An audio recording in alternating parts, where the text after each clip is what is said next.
Okay, so if you're watching the recording, welcome. This is the December 6th session of the Manhattan GMAT Study Hall. We've just gone over the rules, and today the topic is more on sentence structure issues overall in sentence correction. So again, just a brief reminder, when you get a multiple choice question, please use these options. Find the multiple choice options in there. Do not post in the chat box. Thank you very much. And these problems are from the GMATprep software. So that's free software. We're allowed to distribute the problems because they are free. We're not allowed to use problems from the official guide. Just make sure that you know that you should not be distributing those either. But the official guide problems. On the other hand, the gmatprep problems, which are free, are also free to distribute because they are free. Okay, if anybody has any questions, go ahead and throw them in the chat box. If not, we are going to go ahead and pick some problems and start looking at them.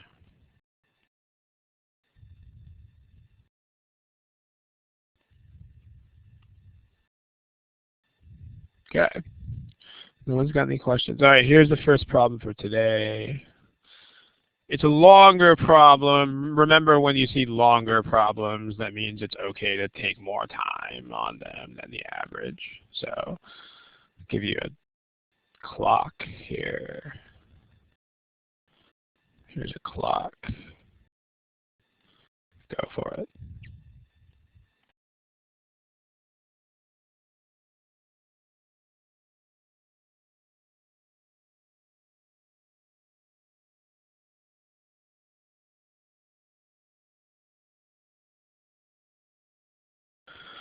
Okay, there's still a lot of people without answers here. So please pick something if you haven't already.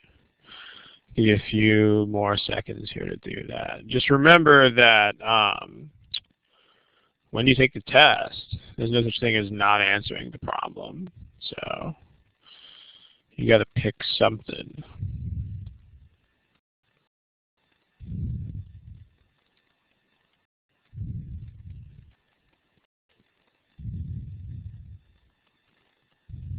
Okay, let's take a look. So here are your answers as a group. Here's your, so there's still a couple of non-responses, not a lot. So we got a majority in favor of choice B here. Let's take a look, and remember that the theme of today's class is overall sentence structure. So what we want to focus on is that. And what I mean by overall sentence structure is two things. When we say we're talking about overall structure of a sentence, it means just basically making sure that the whole sentence is actually a complete sentence. So there are two kinds of ways that this doesn't happen, and those are known as fragments and run-on sentences. I mean, there are a few different kinds of each of those, but the issues that you have here, one issue that you have is a fragment, which means you don't have a complete sentence. It means you just have a piece of it. What you have is not a whole sentence, but just a piece of one. Or a run-on sentence, which means you have too many elements in it. Like you actually have too much stuff to have a complete sentence. So I mean, we'll see more of this as we go. But you know, there's a certain balance of elements that you have a sentence. You have to have a subject and a verb. Sometimes you have an object, sometimes you don't. But you basically have to have a subject and a verb. And then usually you have a whole bunch of modifiers hanging out too. But that's your basic structure. So let's talk about what's going on with some of these choices. In particular, a distinction that you need to learn to make if you don't already know how, you need to learn the distinction between modifiers and essential sentence elements. And what I mean by essential, I just made that term up. That's not really a term. But I mean the things that make the core of a sentence. And I mean, remember that the core structure of a sentence is subject, verb, and sometimes object. So you need to learn to distinguish between things that are modifiers and things that are essential sentence elements. So I think I made a sentence something like this the last time we did this topic in a study hall, but here's an example again. The dog fell. The dog fell is a sentence. I mean, it's actually a complete sentence. It's a subject and a verb. It doesn't need an object. So, but then you can add a whole bunch of other modifiers to it, and you still have a sentence, like you can add the word cute. Adjectives are modifiers. The cute dog fell. The cute dog that we adopted.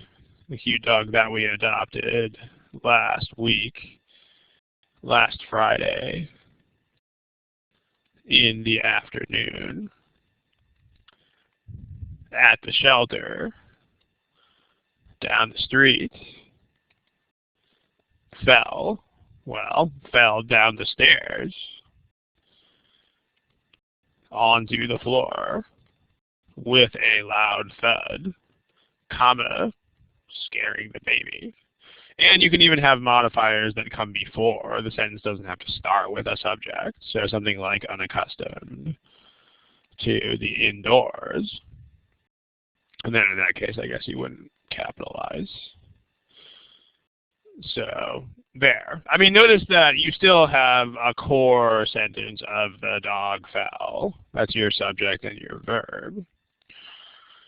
And then every single other thing in here is a modifier. And when you're looking at the structure of a sentence, you have to learn to ignore the things that are modifiers, because grammatically those don't change your overall structure. They're just extra description. In terms of the meaning, they're going to be important. I mean, if something is there as an additional description, it's probably there for a reason. But in terms of the overall grammatical function of the sentence, the modifiers are not a thing. So that sort of thing. So let's take a look at these choices and see what in them is modifiers and what in them isn't. So modifiers in that color. Let's take a look at some things that are modifiers. So constructed at least as early as the Sui dynasty, comma, that's just a description of whatever comes after it. And then comma, more than 1,000 years older than a similar one in Beijing, that's just a modifier. Constructed at least as early as that time is still a modifier. Comma, the oldest known altar used in Chinese state religious practice, that's just a noun describing another noun. And then here's a modifier, comma, ing. And it's two modifiers connected by and, which makes it just one big modifier.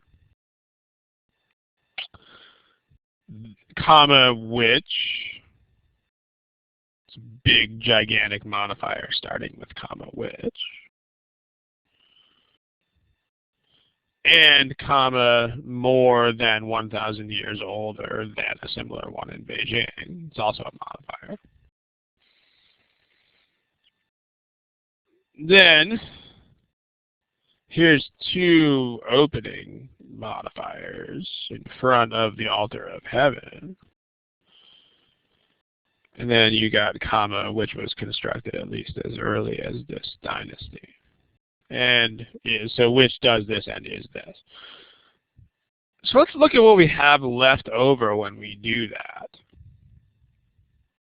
Because remember, when you take the modifiers out of the sentence, what you have to have left is a sentence. It has to be like this. Like when you take out all of the things that are orange or whatever you want to call that color here, then what's left is the dog fell, which is definitely a sentence. So that's what you're trying to do here. You're trying to take out things that are modifiers and make sure the thing you have left is a sentence. Okay, well, let's see what we've got when we do that. So let's take those away. All right, modifiers are purple. Let's see what's left over once we take those out. Well, the first sentence we have, the altar of heaven is the oldest known altar used in state religious practice of China, comma, it is blah, blah, blah, blah, blah. Does anybody want to tell me what is going on there? What is that? Just leave that question vague and see if anybody has thoughts to share about it.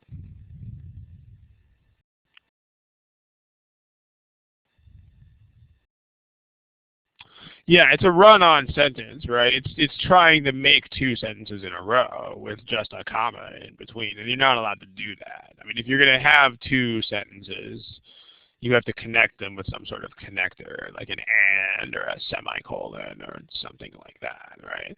So A winds up being complete sentence plus comma plus another complete sentence. This is a run-on. It's too much stuff. It's too much of a good thing here. Like we got two subject and two verbs. So not okay. So this is one way that you can have a run-on sentence, is if you actually just try to stick two sentences together without any sort of connector. So, I mean, you can, of course, lots of sentences do stick clauses together. But if you want to do this sort of thing, you need a connector such as and or a semicolon or any of those other connectors, you know, but, yet, any of those things. Choice B, let's take a look at what's going on there. Well, the altar of heaven is more than 1,000 years older than a similar one in Beijing, and also is this. The altar of heaven is this and is that.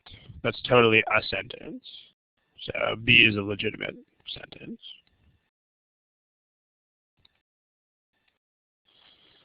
So we'll talk about that pronoun question in a second. Let's make sure we stick to this topic real quick. But we'll get there. Choice C, we are left with the altar of heaven is more than 1,000 years older than a similar one in Beijing, and the only altar found so far. So that's interesting. Like if you write that out without all the noise in the way, you get this. You get the altar of heaven is more than 1,000 years older than a similar one, and the only altar so far that does blah, blah, blah, blah, blah. The problem here is that the way this is constructed, it doesn't really, I mean, it's a sentence. It doesn't have an overall sentence structure issue. But if you look at the way that it's pieced together, the apparent parallel structure is this one. And that's not what's intended here. Like it looks like it's more than 1,000 years older than two things, which are a similar one and then the only altar that is from before the Qing dynasty.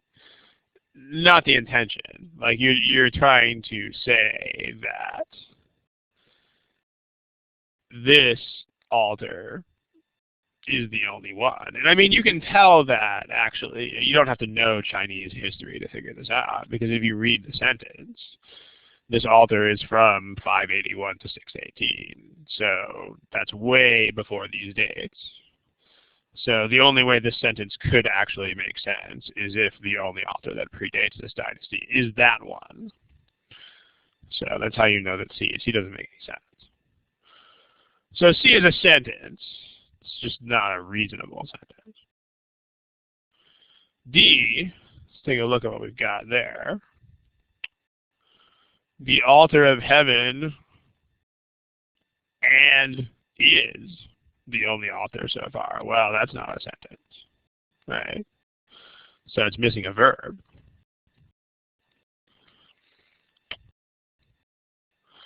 You gotta connect another verb to is. And then E, blah, blah, blah, blah, blah, blah, blah, blah, blah, blah, blah, the author of heaven, blah, blah, blah, blah, blah, blah, blah, blah, blah, blah, blah, the only author found so far that predates the King Dynasty. There's no verbs in that sense at all. So those are fragments, D and E. They're not sentences.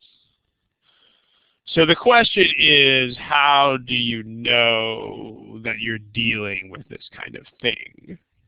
So we want choice B. How do you know this kind of thing is an issue? Well, again, it all comes down to splits. Because remember that there's a lot of stuff that you could look at in sentence correction problems, which means there's not really any good reason why you should ever be looking at things that are not splits. Like, there's enough splits in the world, basically, that anything that's not a split doesn't deserve your attention. So if you look at what's split here, well, notice that like this, is more than would be a sentence element. That'd be a verb. Comma, more than this many years older, is just a modifier. If you have a split like that, they can't both work. Because remember that modifiers are things that can get taken out of the sentence. And core elements can't. So if you see this kind of split where some things are modifiers and some things are not modifiers, then you should think of this issue of, how's the overall sentence structured here? So let's take a look at that. If you see a split between core elements, which means subject or verb, that's supposed to be a comma, we'll fix that in a second, and modifiers, then you should consider the overall structure of the sentence, where consider the overall structure means, let's think about whether anything here is a fragment or a run-on. Okay, so we have one question here about pronouns. Let's try to knock that one out real quick here.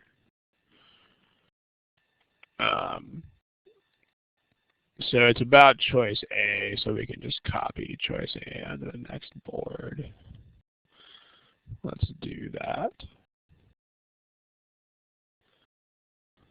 So here's the original choice A. And then there's a question that says this.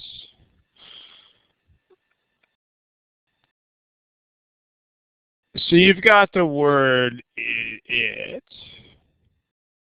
I mean, remember that pronoun ambiguity is a thing that's not even worth considering. Like, there are a lot of pronouns that are technically ambiguous that are still fine.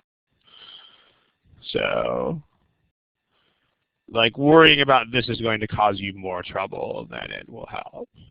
Because the point is that if it's clear what a pronoun refers to, then it's fine. So when you see a pronoun, just check two things. Those are, number one, does it stand for a noun? And again, from the intended meaning of the sentence, you should understand the intended meaning. So it should be pretty straightforward to understand what the pronoun is supposed to stand for. Whether it does stand for that or can stand for that is another issue, but you should at least understand what it is supposed to stand for. And then, does it match that noun in terms of singular and plural? Just think about these two things when you see a pronoun. I mean, pronoun ambiguity, not really a thing. I mean, there are lots and lots and lots and lots of pronouns that you could technically call ambiguous because there are multiple nouns or whatever in the sentence, and they're still fine. It's just a matter, I mean, you know, if you had to use every pronoun in a way that was totally grammatically unambiguous, then you would have some pretty serious issues with the language. You know, like in other words, if to use the word it, if you had to have exactly one singular noun in the whole sentence, then it would be impossible to say a lot of things. That's why we're not very tight about this sort of thing. I mean, when you say ambiguous, if it's unclear what the pronoun stands for, that's a different story. So let me give you an example of when. You know, like if it's actually unclear what the pronoun stands for, then that's an issue. Like as an example, if you say something like Bob talked to Dave about his homework,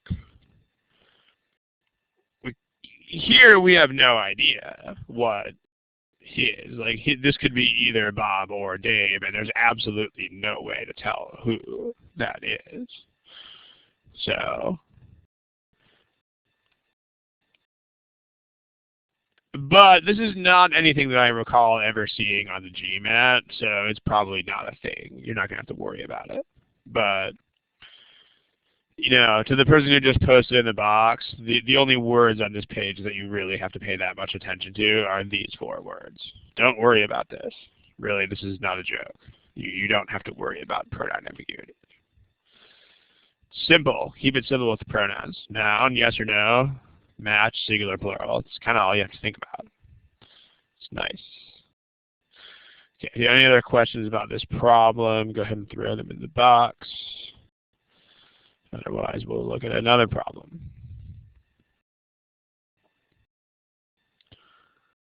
Let's take a look at this. Let's try, here's a clock.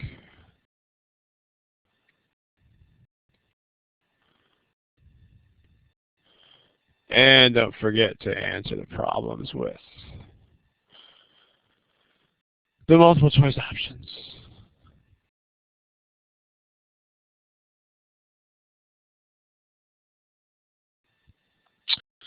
All right, ladies and gentlemen, go ahead and pick an answer if you haven't already. And let's take a look.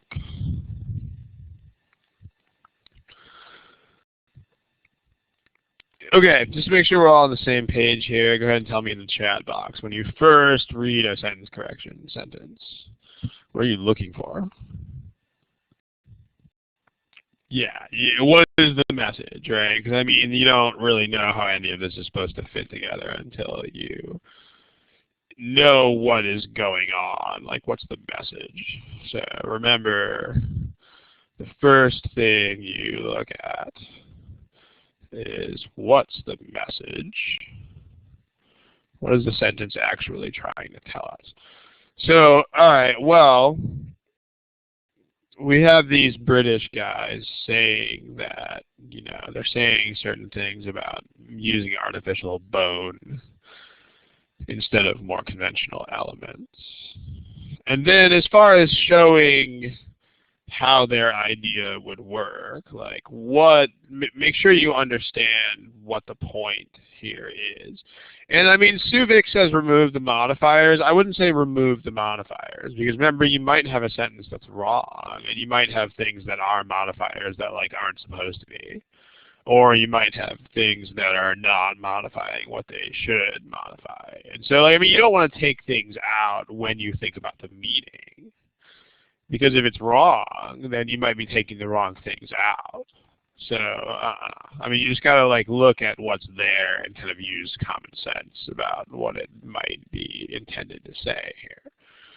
So, but okay, most of this is pretty straightforward, although let's think about this last part real quick, the whole showing how their idea would work. Like when you get to that, remember to hash this stuff out when you read it. Like, what shows how the idea would work? And make sure you figure this out before you start chasing sentence elements. Someone tell me in the text box, what actually does that? Like what shows how the idea should work?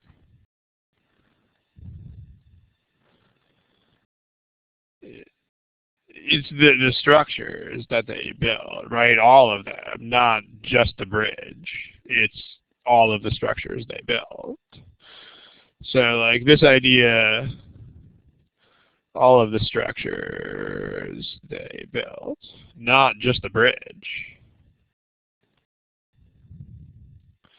So that's going to be a thing, because as you'll see in these choices, there are modifiers that don't do what they're supposed to do. But you have to first figure out what they're actually supposed to do. Like the whole idea of what is supposed to modify what is a meaning-based issue. And until you understand what the meaning is actually supposed to be, you can't really get that. So, okay, now let's talk about things that are modifiers and so on. So let's put modifiers in purple, the way that we did on the last problem. Purple modifiers. Purple highlighter, where are you? Okay, you're going to put modifiers in that color here. Notice that comma who say that these things could be easier to design in. Like those are all part of a modifier. You have to make sure that you put stuff back into the sentence and see how it fits into the overall structure. So those are modifiers. And then that's just a verb. That's a sentence. So let's use different colors for these underlines. Let's say that if something is just a verb, let's put it in this color. Versus things that are entire sentences or whatnot. Let's put in that color. Like, you know, the whole clause with a subject and verb. Okay, well, that is a clause. And then the rest of those things are verbs, including their objects and so on. So those are verbs. And then we've got some more modifiers and stuff here. So including a bridge is a modifier, foreshowing is another modifier, which includes a bridge and to show, including a bridge and to show, including a bridge which shows, including a bridge which shows. So, I mean, what you've got here, if you look at these choices, well, let's see if these make any sense. So here you have a pair of architects in Britain and already designed things, like subject and verb. That doesn't work. I mean, you got to have a subject with a verb. You can't have subject alone and verb alone. So this is a fragment. So A is not a thing. If you look at B, a pair of architects in Britain, and that's a sentence. That doesn't work either. I mean, you can't just have this stranded without a verb. You can have a pair of architects in Britain did something, blah, blah, blah, blah, blah. Oh, and they did this too, but not noun and clause. So not a sentence. C, a pair of architects in Britain have already designed a number of structures. That's okay, that's fine. D, a pair of architects in Britain already designed a number of structures. That's fine in terms of being a sentence. The past tense doesn't really make sense here because we are talking about the impact on the present. But at least this is a sentence. And then E, a pair of architects in Britain have already designed a number of structures. So C, D, and E are sentences, but A and B are missing some elements. So A and B are missing some elements. At least C, D, and E are sentences. So now we need to look at things that are not overall sentence structure. Well, let's take a look at these modifiers here. We've already eliminated B, but structures which includes that's definitely not happening. But let's take a look at this. Let's take a look at which shows in choices D and E. Because remember what we did. I mean, we already understand what the meaning is supposed to be when we first read the sentence. And you can't, once you figure out what the intended meaning is, you have to stick to that. I mean, you're not going to be wrong about the intention of the sentence. So consider which shows in choices D and E. Well, what would that be modifying according to, your typical rules for how which works? Like, what is that? It points to the bridge. So that's a problem, right? Like, this would modify the bridge. This describes the bridge. And only the bridge. But that's not the intention, right? I mean, the intention of the sentence is that all of the structures these guys have built are actually supposed to demonstrate their idea. So it's not just the bridge that demonstrates the idea. So choice C doesn't have that flaw, right? Choices D and E are saying that there's a whole bunch of pointless structures, and then there's this bridge that's really cool. But choice C doesn't have that issue. In choice C, they have designed a number of structures to show how their idea could work. So this, to show how their idea should work, that tells you the purpose of whatever action we've just got done talking about. So how can you tell what? John, I don't know how to say the name there. Someone's saying, how can you tell? Well, you got to read the sentence when you first read it, and there is a certain common sense element involved here. I mean, if they're talking about, the sentence is about a pair of architects in England who are trying to demonstrate this idea. The whole sentence is about this idea. So it just wouldn't make sense if you had a bunch of structures that they're describing for no reason, and then there was one thing that demonstrated their idea. That would just be a nonsense sentence. The ideas would not work. So, but yeah, when you interpret these sentences, make sure you understand, the sentence as a whole thing. The sentence has to actually make sense. The idea has to work.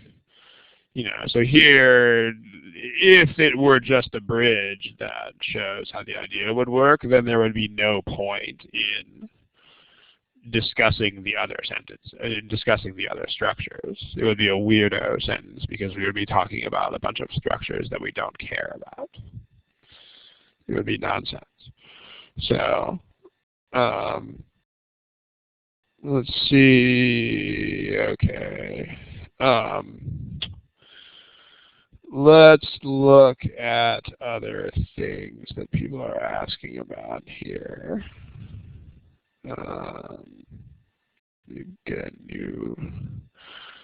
Let's get this thing on a fresh new page and talk about this. Questions that you guys are asking here. So, okay, here's the problem again, and then a couple of you guys are asking questions about it. So it'll show up on your board here in a sec. All right. So you'll see it soon. Someone is asking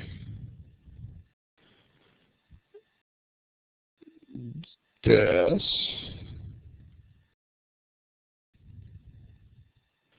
So the correct answer to this thing is C. So remember how parallelism works, right? As long as you can find the elements that you want, and as long as the things marked off by parallel elements are there. So C, to design and build. So that's a parallel structure. You just got to take the things that are parallel here, which are design and build. So, I mean, remember how this works. Here's the, 30-second summary of this. Remember that if there's not a parallel marker in front of something, then you can just take whatever you want and call it part of the structure. So here are 6 different sentences. I like to swim and, well, here are a few different sentences. I like to swim and run. I like to swim and to run. I like to both to swim and run. I like both to swim and to run. Okay, well, so the bottom two is, Jason, is probably what you're thinking about when you ask this question, because the bottom two actually have markers. They have both and they have and. So then the things after those have to match. Like here you don't have any freedom in what you can pick. So this is to swim and this is run, which makes that one incorrect. But this is to swim and that's to run, so that's actually fine.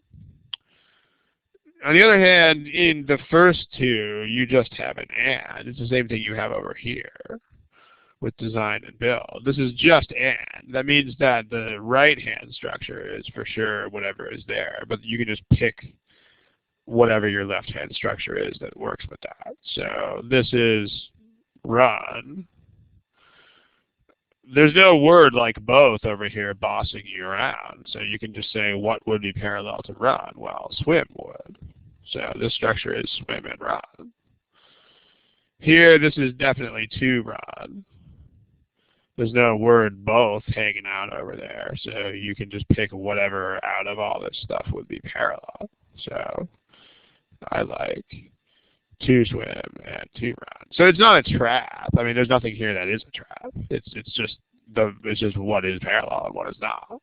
So I mean, just make sure you understand it. If you're thinking of this as a trap, then there's something not quite right about the way that you're thinking about it, because there is definitely nothing here that is a trick or a trap of any kind. So just make sure you get that. It wouldn't be wrong if you said to design and to build, but you just don't need it. Okay, someone says, Santa says, Santa, it's December. The subject verb agreement, yeah, that's right. We actually mentioned that already, but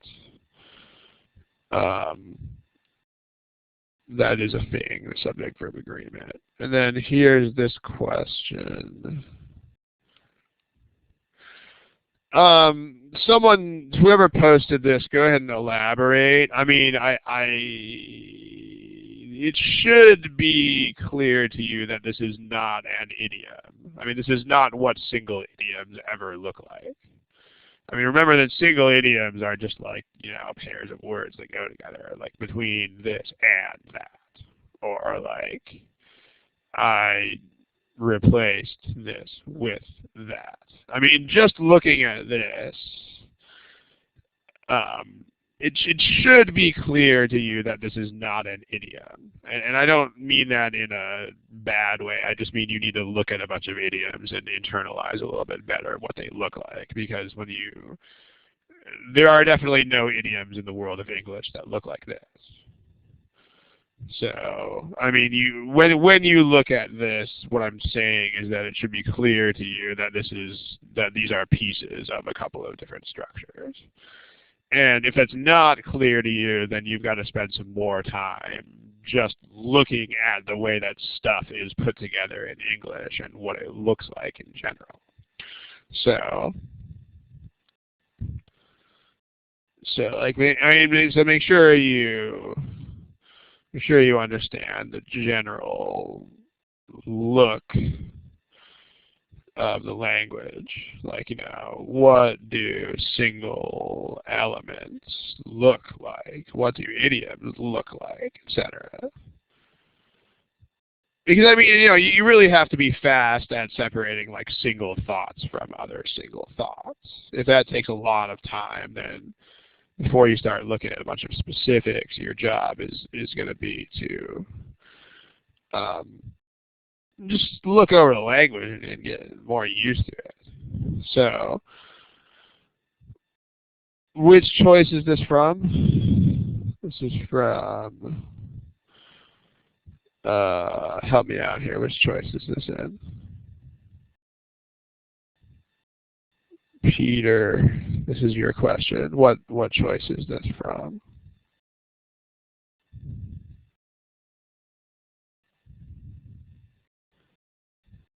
Okay, Peter is not there anymore. Okay, it's in choice E.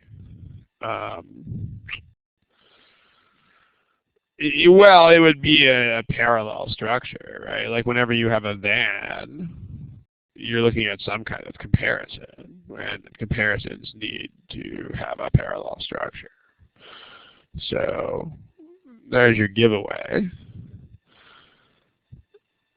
So this would be a comparison if it worked.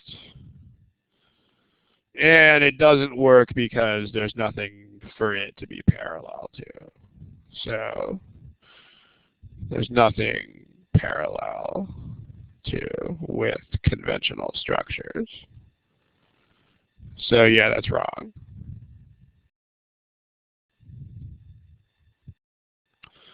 Okay.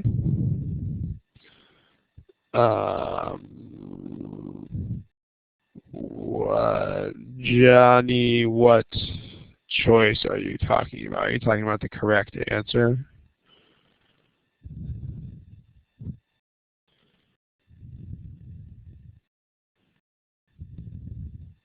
All of them that have the verb on them. I'm not sure I really understand, but all that you really need to clarify is the correct answer, because I mean we don't need to clarify the incorrect answer. So if you're asking about that, then I mean the verb is have designed. It's not just have. It's have designed. So that tense has some name. I forget what it is, but the verb is to design, and they have designed a number of structures. So if you wanted the core of that sentence, it would be, the core structure of the correct answer is a pair of architects have designed a number of structures, and then everything else is modifiers. So there's your subject. And there's your verb, and there's your object thing that they did the verb to. So there you go. Okay. A number of structures is not a modifier. It's the object of the verb. So, like I hit the ball. The ball is definitely not a modifier. It's what's called the object. It's the thing that I did this to. In this case, it's the thing that they designed. So, all right. So hopefully that's clear. If it's not, go ahead and just ask whatever. If so, let's move on. Okay. If anybody has any other questions, all right. Let's take a look at another one.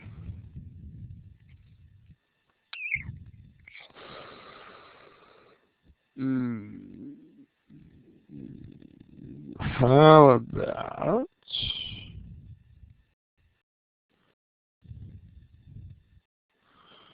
this one?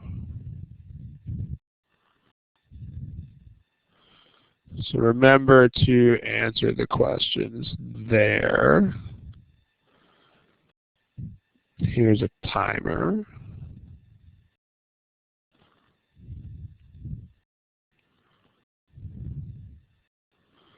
Go for it.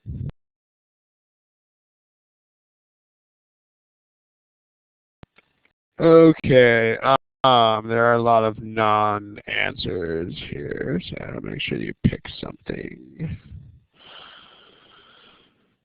Take 5 more seconds or something, pick an answer if you have a non-response. Remember, this is a test where you have to pick something.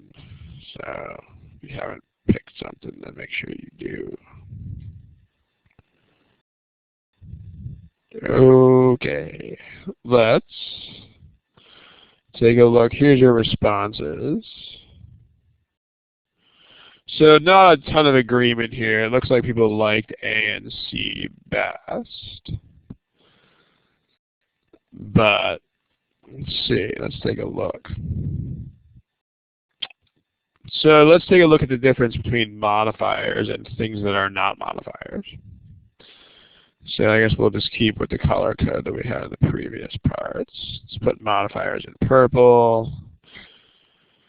Okay. And by the way, what does a semicolon do? Who can summarize that for me? Semicolon right there. What is that all about? How do those work? What are they? How do they work? What do they do? So, yeah, in other words, it's a lot like a what? You guys are using a lot of big words, but yeah, it separates two sentences. It's like a period. Yeah, it's pretty much the same thing as a period, except for that it is used when there's some relationship. Like the reason to use a semicolon rather than a period is to like announce to your readers, hey guys, there's a relationship here. So that's the point. So the point is that the stuff after the semicolon, I mean the IE, you can ignore that. It's like that is, or here's an example of what we're going to say, or here's an explanation. So this has to be a sentence starting with they. So conveniently, the underline starts exactly where the second sentence should start. So that's nice. They denounce big government. Modifier. And then while supporting is also a modifier.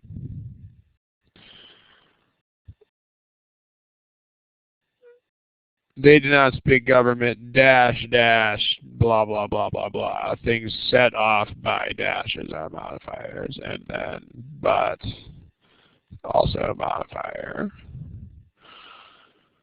They denounce big government, they say that, and it has become too much. Wow, there's actually no modifiers in C here at all.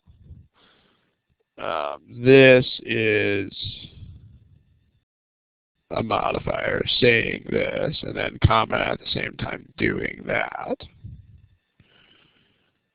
And then blah, blah, blah between two dashes.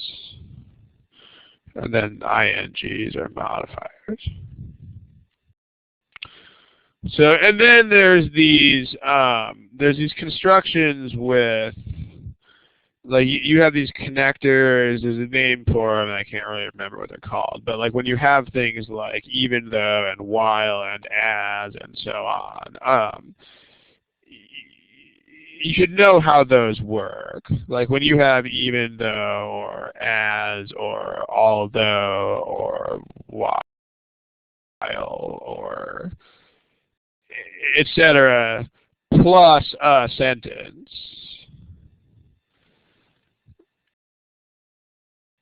Make sure you know how these work. Like those go in front of sentences, but they can't stand by themselves. Like they have to be attached to something else that is a sentence. So, I think they're called like subordinating something or other, but it doesn't really matter what they're called. The point is like how do you use them? So let's just look at a couple of examples of that, because again, just being able to use examples is the point. So, even though I left home 30 minutes early, I still arrived at the theater late. So that's how this is a correct sentence. That's how this kind of thing works. Like, this is the sort of construction that we're talking about. This is the connector, even though. That gets followed by a sentence, but then it has to be connected to another sentence. Like, that can't be the sentence by itself. So, and then this is the main sentence, and that's an attachment to the main sentence.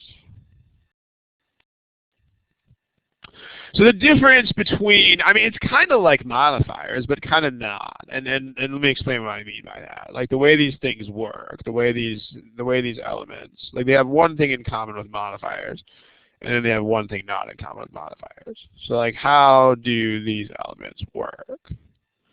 Well, so like modifiers, they can't stand alone. Like they have to be attached to a main sentence. So like notice that you couldn't just have a sentence that said, even though I left home 30 minutes early, period. That would not be a thing. Like on the other hand, the main sentence part totally would be. If you said I still arrived to the theater late, period, that would totally be a sentence. So what these have in common with modifiers is that you cannot use them by themselves. Like if you have this sort of thing, it has to be attached to something. Now what's different between these and modifiers is, unlike modifiers, they don't modify or describe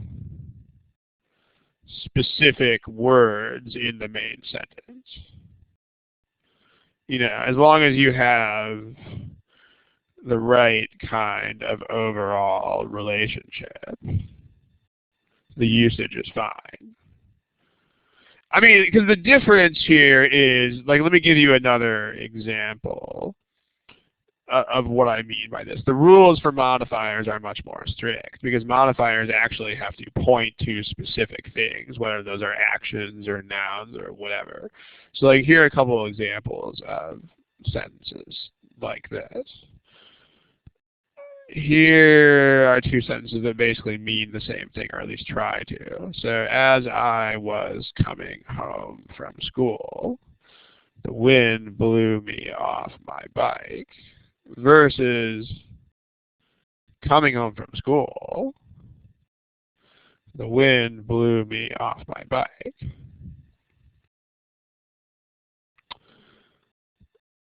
So notice, these are not both correct. The first one of these is fine, because this is one of those like subordinated sentence thingies. Like this has as, and then it's followed by a complete sentence. And then it's attached to the wind blew me off my bike. It actually works a lot like this one. So this is correct. On the other hand, the difference is that coming home from school is a modifier, and so it has to follow the rules for modifiers. Whereas the as plus a sentence, or the even though plus a sentence, those don't tag specific words, but like this is a modifier. And they have specific things that they have to describe, like according to modifier rules, it has to describe the noun that comes after it. There are no things like that for the whole sentences that come after as or even though or whatever. Like those just have to have a vague relationship to the rest of it. So like as long as there's some kind of contrast between this and this, if it's even though, like even though this and that, okay, there's contrast, we're fine. As is while this was going on, this happened, that's also fine. On the other hand, coming home from school is a modifier that has to tag a noun. Like it actually has to point to a noun. So, and that's where you wind up with an issue here, because the wind was not coming up from school, I was. So the second sentence here is incorrect. So that's the deal there. That's a brief discussion of those. It's an aside, whatever you want to call it. So now let's go back to this. So they denounce big government is totally fine, because that's just a sentence. So no problem there. They denounce big government, but modifier. It's not a valid parallel structure. You have but modifier, and there's nothing that could be parallel to that modifier. So that doesn't work. You have not a modifier, but modifier. It's not parallel structure. So this doesn't fly. If you look at C, there's a sentence. There's another sentence. While that's a sentence. So I mean, this is while they support is like one of those blue things. It's like as I was coming home from school, or even though I left home 30 minutes early.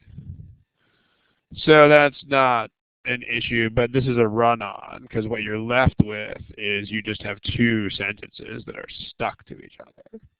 They denounce big government, comma, they say that government is doing too much. That's not a thing. I mean, you would have to connect those with an and or with something else. So this is a run-on sentence. And then D and E have this problem of you don't have a main sentence. Like D is just while they denounce big government, and so is E, basically. The problem with those two is that they're sort of like just saying, even though I left home 30 minutes early, period. Or as I was coming home from school, period. Well, that doesn't work, right? Like these things have to be attached to other sentences, which they denounce big government doesn't. So those don't work either. So the only thing here that has a valid overall structure is A. So we want A. I mean, so again, the clue here is you have the same kind of split that we were looking at on the other problem. Like you have things that are sentences all by themselves versus things that are not sentences all by themselves. That's basically what's going on. And I mean, you can't really have a construction where both of those are fine. I mean, if you need a sentence, then that's what you need. And if you need a non-sentence element, then that's what you need.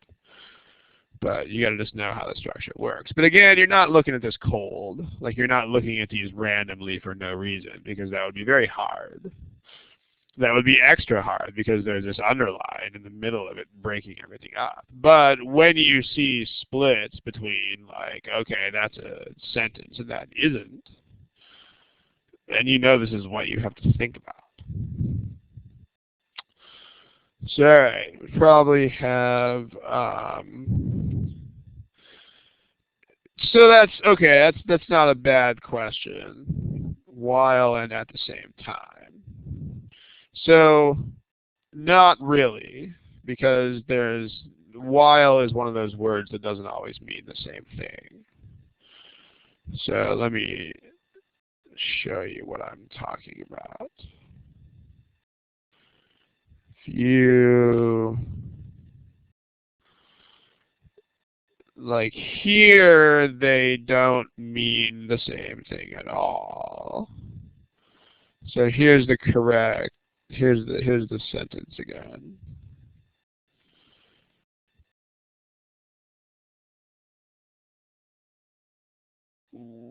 Not here, they don't. Because, okay, here, this is the correct answer. So we can just look at this. Here's the while. Here's the at the same time. So at the same time means at the same time. I mean, that means exactly what it says. What does the while here mean?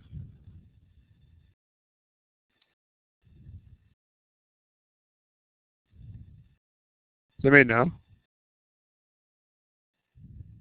Yeah, it means contrast. Because there's two different kinds of while, right? I mean, so just make sure you're aware of this. Like while can be one of two things.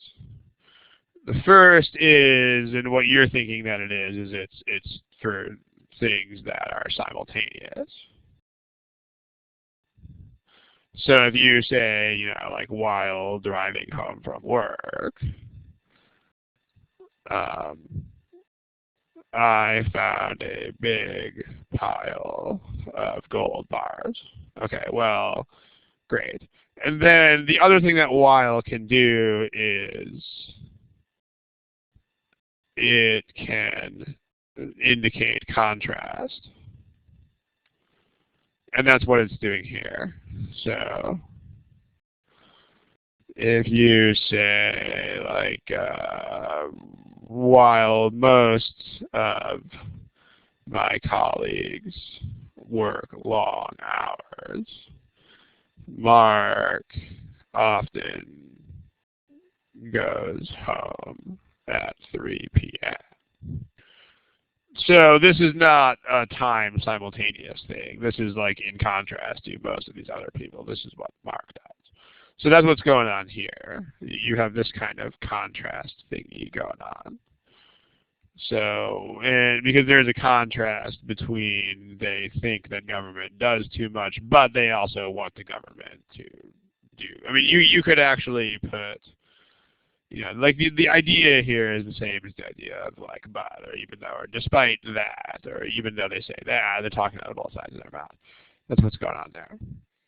So it's the other kind of while. Let's see, we can probably knock one more out of these really quick. So let's try to do that. Let's see if we can find a short one. How about,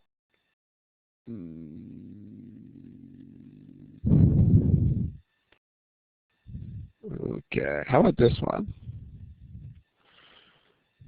Let's try that. It's shorter, so I'll give you less time on the clock. And then we'll call it a day.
All right, ladies and gentlemen, check this out. If you don't have an answer, go ahead and pick one. There's still a lot of you who don't. So you got to pick something. I'll give you about 5 or 10 more seconds.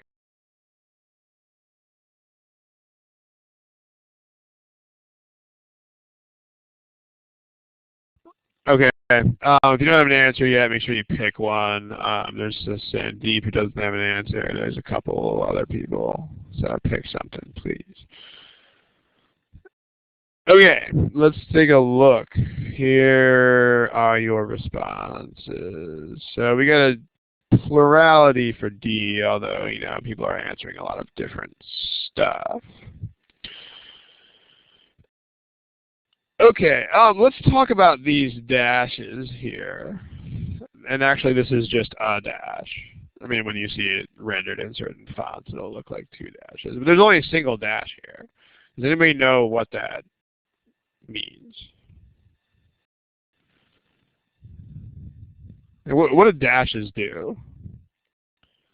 I mean, it's like a comma, but commas do a whole bunch of stuff. I mean, dashes, they block off certain types of modifiers. Let me give you the sort of lowdown here on what dashes do. But then what we need to realize is that dashes are not commas, which that sounds like a statement of the dreadfully obvious, but bear with me here. So what do dashes do? Well, they set off descriptions like modifiers and so on. So the question is, so how are they different from commas?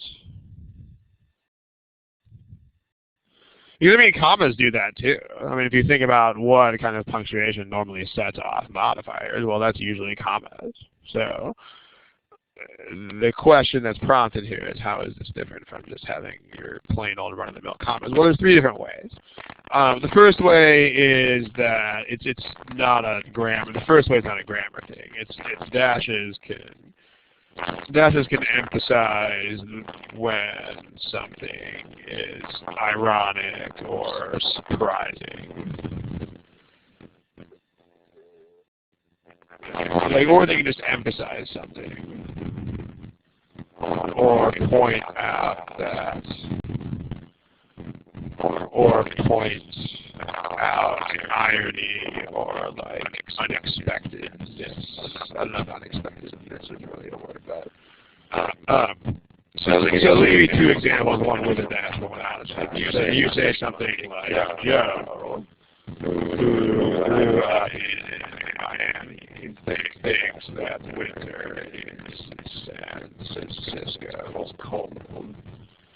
Versus Dan Dash, who grew up in Alaska, thinks that winter in San Francisco is cold. So these are the point. You don't know he's American. It's Miami really hot all the time, and the last really is really cold in the winter. So meaning that someone runs from Miami, San Francisco has it's easily cool. It's certainly cold in a sense. Cold. So like if somebody was from Miami, then would be highly expected because Miami is hot. So someone who's from there would be expecting. On the other hand, someone from Alaska is a lot of San Francisco. So this is very weird. So the dash is actually that it's weird or ironic or unexpected. Dan didn't think with this, and it's not ironic from Joe, which is what he thinks. So that's what's going on there. This is normal, and what Dan thinks is not normal. This is ironic or unexpected. So in that case, when it comes to the way the sentence works, there's nothing different at all. Okay, that's one thing dashes can do. Another thing dashes can do is they can be unambiguous where commas might, like dashes can clarify sentences in which commas are confusing or ambiguous. Like if you say something like, 3 of my friends, and that John, Chris, and Ryan and their wives came to the party. Versus if you say something like 3 of my friends, dash, John, Chris, and Ryan, and their wives came to the party. So the problem with the first of these sentences is we're not really sure how many people came. Because it kind of sounds like it could be 3 people who are named John, Chris, and Ryan, and then their 3 wives. Or it could be 3 of my friends and John and Chris and Ryan, and then all 6 of their wives. So we don't really know. And maybe it's like 12 people, maybe it's 6. On the other hand, if you have the dashes here, then there's no ambiguity about this at all. It's very clear that John, Chris, and Ryan are my 3 friends. And so the second sentence means definitely 3 guys and their wives. So no problem there. That's the second reason. And then the third reason you'll see dashes is that they have a greater freedom as far as what they can actually set off. Like dashes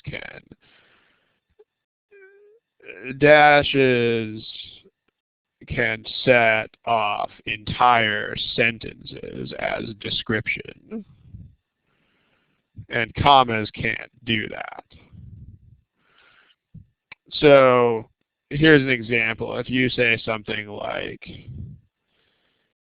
actually there was an example in the other problem. Let me try to find it. It was in one of the wrong answers, but okay, it's this one right here. Like dash, they say that government is doing too much and has become too powerful. I mean, that's actually okay. You could not do this with commas because that's a sentence. But you can do that with dashes. So if you wanted to make another example of something like that, it could be, James is in financial trouble, dash, he has paid his rent late for the last 3 months, dash, but he is still making lots of purchases on his credit card. So, meaning, like, this is, you can't do this with commas. Like, this is actually a sentence. But with dashes, you can use that as a thing. So that's what dashes do. Now, here's the point. The point is that dashes are not commas. So that's obvious, right? But what I mean by that is that if you open a description with a dash, you would have to close it with another dash, unless it goes all the way to the end of the sentence. So if there's only one dash, then the description runs all the way to the end of the sentence. Like, in other words, you couldn't have this dash here and then have this and then make that a comma. It's not a thing. Like, you either enclose something with dashes or you enclose it with commas, but you have to be consistent. So these all have one dash, which means that the description needs to run all the way to the end of the sentence. So, okay. By the way, this is not an overall sentence structure issue, but there is this split, which should be the first thing you see. So let's make sure we discuss it. Most of the purported health benefits, that's plural. So we don't want cons. All right, now let's look at the rest of this overall structure. So let's start to the right of the dash, because the things to the right of the dash have to be things that make sense. So here you got a parallelism, or at least you're trying to. Let's look at choice. Let's look at modifiers. Let's just do what we did in the previous part. So purple modifiers. Modifiers in purple. Okay. So compounds also found in these things, and then that do that. Compounds that are also found in these things. And whoa, there's a sentence there. Compounds also found in these, and compounds that are found in these things, and that do that. And then compounds also found in those things, and they do that. So those are, in A, you got a modifier there, and B, you got a modifier there. So let's look at our parallel structures. We eliminated A already, but at least it's modifier and other modifier. And D is also modifier and other modifier. Now, though, now we got some monkey business going on in these other choices. Like here, these are suddenly like entire sentences. They inhibit. That's a whole sentence, a whole clause, as they call it. So that's parallel structure. That is modifier. And whoa, that's not a modifier anymore. That's actually a whole sentence. That doesn't work. You can't do that. And then same sort of problem with the very last choice. Modifier. And whoa, that's not a modifier anymore. That's actually a sentence. That's not a parallel structure.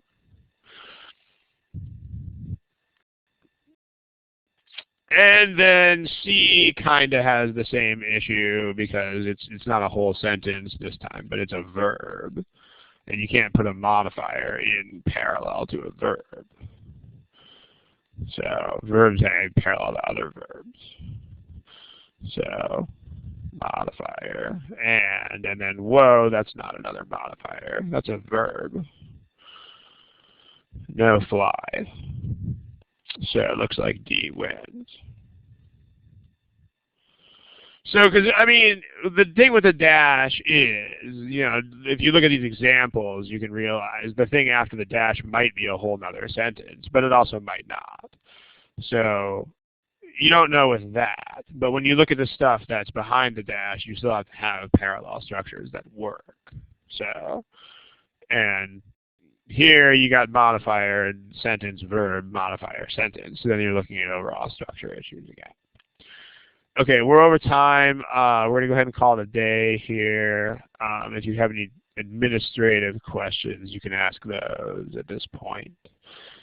If not, thank you for attending, and I hope everybody has a peaceful, relaxing holiday season. If you travel, travel safe, and all that. The next study hall is, if I am not wrong, the next study hall is not actually until January. So it's going to be a while, but thank you for coming. I'm going to go ahead and kill the recording at this point. And if you have questions that are of an administrative nature, like, you know, not subject-based questions, not questions about GMAT stuff, but administrative questions, then feel free to ask those. Otherwise, good night and good luck.